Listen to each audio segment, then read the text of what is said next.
And we're back with Supreme Battleground, Nexus of Life. Now, I'm not a fan of this mode a whole lot. For one, domain 2 has a long time gate. And secondly, they kinda removed the Brave Squad mode, which is basically just the co-op version of this mode, which I just find more fun for me.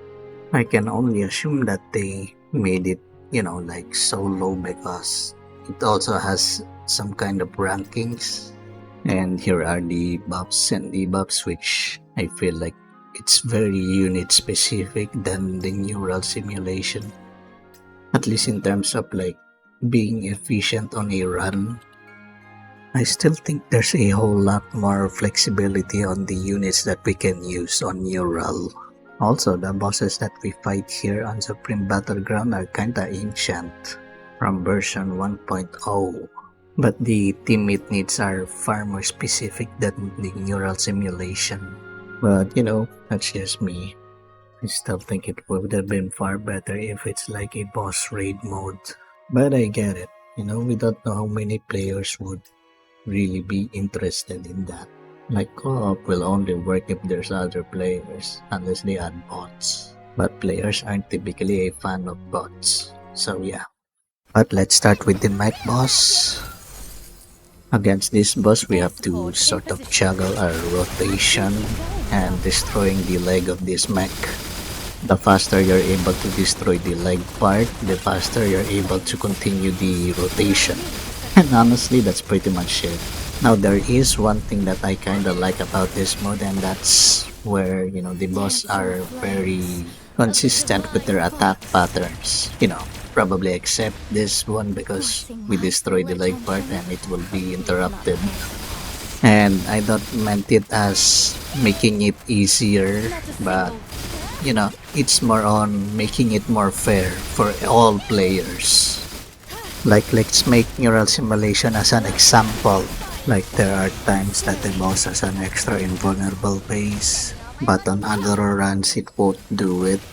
So if you're playing for rankings, then there's only one way, right? You're just gonna have to restart and just have a better RNG. Like an RNG when we're able to do the combo rotation non-stop without interruption. And that's how it is, isn't it? The only problem is that new boss will just always be there now.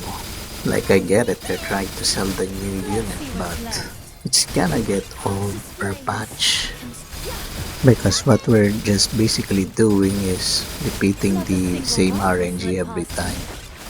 And since we're stuck on that new boss per patch, the thing that they could have done is like make their attack patterns fixed at least for a week and then change it for next week. Oh, this is already done. Again, this mode only needs like consistency of the rotation and destroying the leg fast. And here's the Ymir boss with the Acacia team. Again, just another consistent rotation. That's pretty much it. For this boss, just don't get interrupted. That's pretty much it. And what was I saying a while ago? Oh yeah, like a weekly change of attack patterns of the boss. But let's just make an example of Ymir here. Like, we already know that the attack patterns of it is consistent, but maybe next week it's a bit different, right? Maybe it started off from like this type of attack and maybe do the different ones consistently for the week. There was even in the story mode where we kinda need to hide against this type of attack, this AoE laser. Maybe it deals a whole lot more damage on a different week. It still even has some attack patterns from the story that they didn't put in here. And there are bosses with some attack patterns that endgame players won't be able to see because, we just cleared too fast. So maybe put that attack pattern from the start so that it feels fresh. And now there's no need to restart for RNG, but there could be a restart, to learn the attack patterns this week. And so neural could be like reading the new pattern for the week instead of, again, just trying to do a better RNG and call it a day. But I guess that's just my opinion about it, you know? The problem is that it's gonna be too much work to do that. If they're not gonna do it that way, at the very least they should just at least remove the unnecessary invulnerable phase of bosses. Like a boss going invulnerable on one run and not going invulnerable on a different run. Because honestly, it's just an extra way to have the players restart the run over. But again, that's just me. Oh, also, I think there are times where Acacia's ult doesn't feel like it deals as much damage. But yeah, I don't know if it's intentional or bug.